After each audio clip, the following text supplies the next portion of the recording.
Welcome to the Slop Farm. Enjoy the video. You already have access and a destination library. Start by uploading the file now.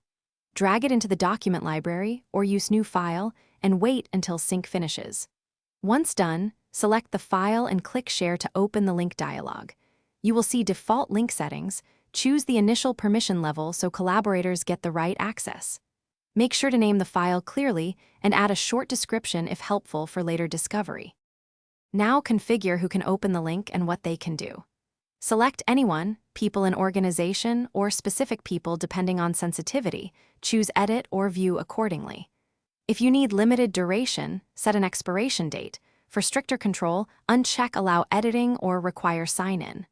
Once done, open Manage Access to see current links, shared users, and co-authoring locks. Make sure to add group or individual names rather than broad distribution lists when you need accountability. Finish by sending the prepared link and a short instruction to recipients. You can paste the link into email or Teams. Once shared, monitor activity with version history and the site usage reports to confirm access. If someone reports a problem, check Manage Access first and make sure you shared the correct link type.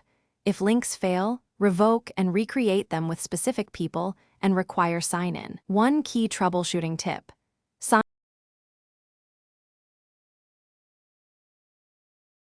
Thanks for watching.